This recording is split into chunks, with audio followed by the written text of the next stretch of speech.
I thought I was walking into a marriage built on love, but what I discovered in one hidden contract nearly destroyed me, and then built me into someone stronger than I ever imagined.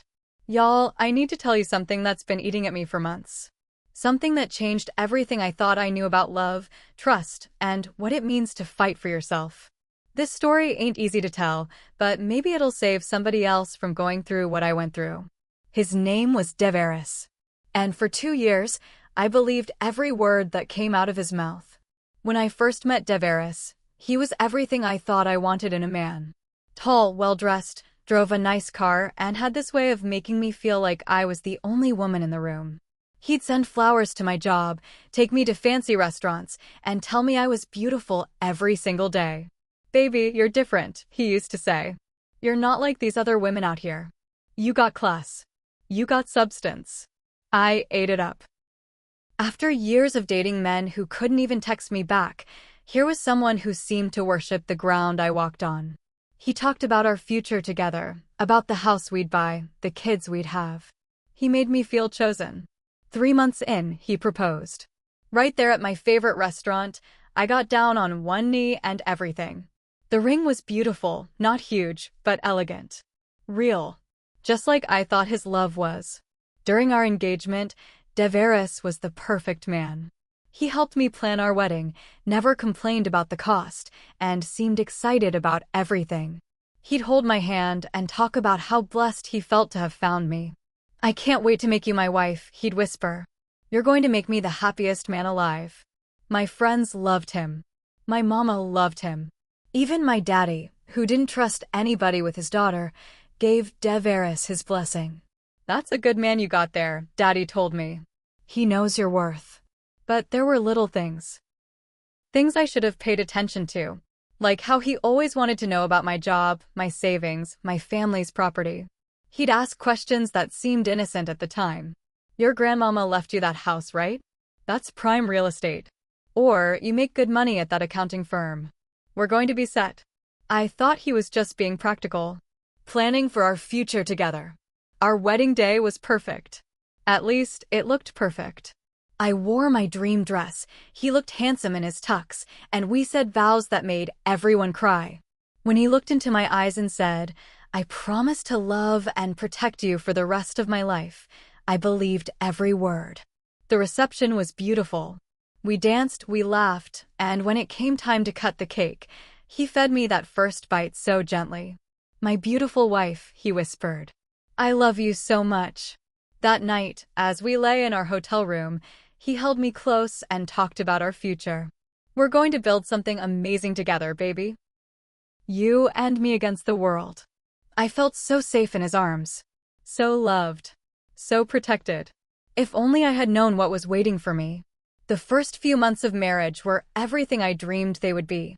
We moved into a beautiful apartment, combined our finances like married couples do, and started talking about buying a house. Deveris was attentive, loving, and seemed genuinely happy. He'd surprise me with little gifts, cook dinner when I worked late, and always made me feel like his priority. When my friends complained about their husbands not helping around the house, I'd just smile. "Deveris isn't like that," I'd say proudly. But slowly, things started to change. He became more interested in my inheritance from Grandmama, that little house on the east side that was worth more now because of gentrification. He started asking about my 401k, my savings, my credit score. "We need to be smart about our money, baby," he'd say. "Let me handle the investments. I know about these things." I trusted him. Why wouldn't I? He was my husband. About 6 months in, I started noticing things. Deveris would get phone calls that he'd take in the other room. He'd go out for business meetings that seemed to happen more and more often. When I asked about them, he'd get defensive. "Why are you questioning me like I'm doing something wrong? I'm trying to build our future, and you act like you don't trust me." He had this way of turning things around, making me feel like I was being unreasonable. So I backed off. I didn't want to be that nagging wife who didn't trust her husband. But my friend Ayana pulled me aside one day. "Girl, something ain't right about that man," she said. "The way he asks about your business all the time? That's not normal." I defended him. "He's just being responsible. We're married now. My business is his business." She gave me a look I'll never forget. Baby, your business was your business before he came along. Don't let anybody make you forget that. It was a Tuesday afternoon when my world fell apart. Deveris had left his laptop open on the kitchen table, something he never did. Usually, he was so protective of that thing, always closing it when I walked by. I wasn't trying to snoop. I just needed to check my email, and my phone was dead. But when I opened the laptop, I saw a document that made my blood run cold. It was titled Marriage Contract, Strategic Partnership Agreement. My hands were shaking as I clicked on it. What I read next nearly knocked me to my knees. This wasn't a prenup. This was something else entirely. A business arrangement. A plan. And I was the target. The document laid out everything. How Deveris had researched me for months before we met. How he knew about my inheritance, my job, my family's property. How our chance meeting at that coffee shop wasn't a chance at all. There were details about my financial worth, my credit score, and my assets. There was a timeline for our relationship, when to propose, when to get married, when to start pushing for access to my accounts. The worst part? There was a section about my personality profile. How I was trusting and relationship-focused, which made me an ideal target for long-term financial extraction. I sat there reading my own life described like I was some kind of business opportunity. Like I was a mark in a con game. At the bottom, there was a signature. Not just Deveris's signature. 2 other names I didn't recognize. This wasn't just him. This was a plan involving other people. When Deveris came home that evening, I was sitting at the kitchen table with his laptop open. He took one look at my face and knew. Baby, I can explain. Explain what? I stood up, holding the printed pages. Explain how you researched me like I was a stock investment? Explain how you planned our entire relationship.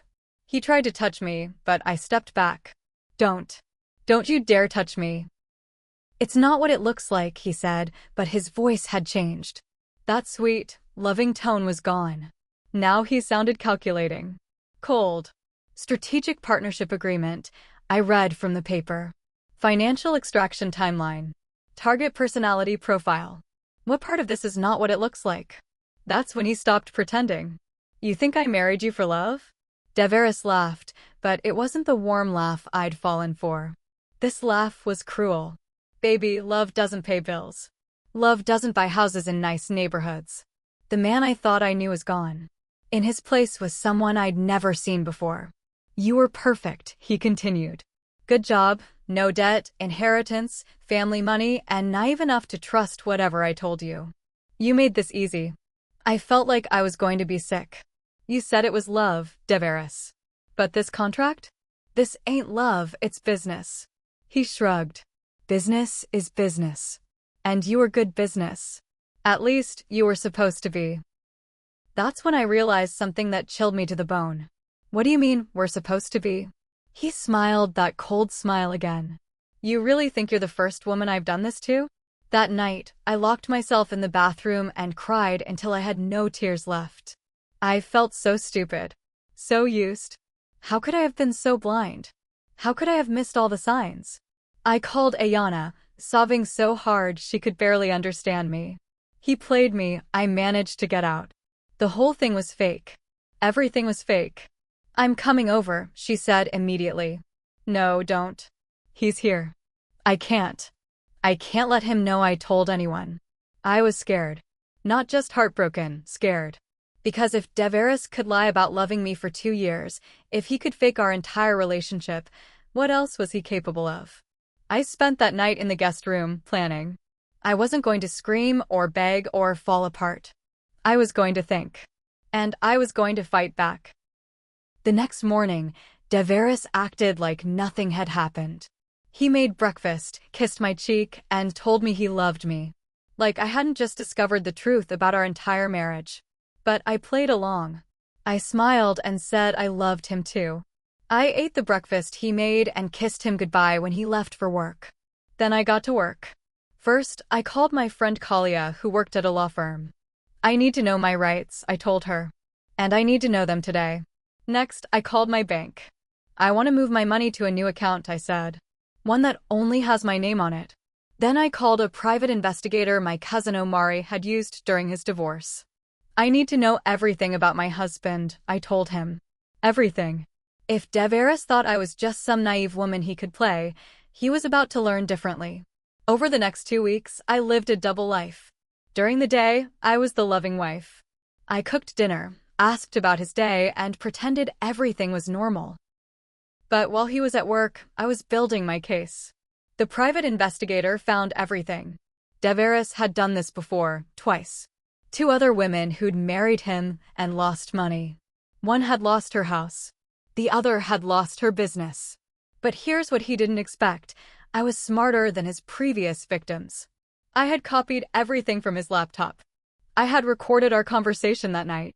And now I had evidence of his pattern. Kalia helped me understand the legal side. What he did isn't just morally wrong, she told me. It's a fraud. Criminal fraud. I also discovered something else. That house my grandmama left me? It was worth way more than I thought. And Deveris had been trying to get me to put his name on the deed for months. Thank God I'd been too busy with work to get around to it. 2 weeks after I found that contract, I set my trap. I told Deveris I was ready to add his name to my grandmother's house. Really? His eyes lit up with greed. Baby, that's wonderful. We'll be building generational wealth. I made an appointment with the lawyer for Friday. I lied. We can sign the papers then. He was so excited, he could barely contain himself. That night, he was extra attentive, extra loving. He thought he'd won. Friday morning, I got dressed like I was going to the lawyer's office. Deveris was practically bouncing with excitement. This is it, baby, he said, kissing me. This is the start of our real future together. You're right, I said, smiling. This is definitely the start of something. But we weren't going to a lawyer's office. We were going somewhere else entirely. Instead of the lawyer's office, I drove to the police station.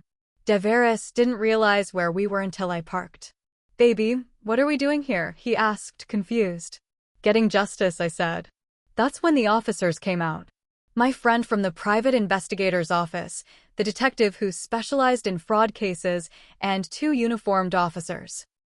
Deveris Williams, the detective said. You're under arrest for marriage fraud, identity theft, and conspiracy to commit theft. The look on his face was everything. Pure shock, then panic, then anger. You can't do this, he yelled as they put him in handcuffs. She's my wife. You thought I was just some fool who wouldn't notice. You thought wrong. As they led him away, I felt something I hadn't felt in weeks. Peace. That was 8 months ago. Deveris is facing serious charges, and his 2 accomplices got arrested too. Turns out, they'd been running this scam for years, targeting successful Black women specifically. I kept my house, my money, and my dignity. The marriage was annulled. Turns out, you can't have a legal marriage based on fraud. I'm different now. Stronger. I don't trust as easily, but I don't see that as a bad thing. I see it as wisdom. My friends ask me if I'm bitter about love, if I'll ever trust again. The truth is, I'm not bitter. I'm grateful. That experience showed me what I'm capable of when I stop making excuses for people and start protecting myself. I didn't just walk away. I made sure he lost everything he tried to play me for. Now I'm focused on building the life I want, by myself, for myself. And if love comes again, it'll have to prove itself real. Because I know my worth now and I'm not accepting anything less. To everyone watching this, love should never come with fine print. Trust your instincts, protect your assets, and remember that your independence is the one contract no one can rewrite.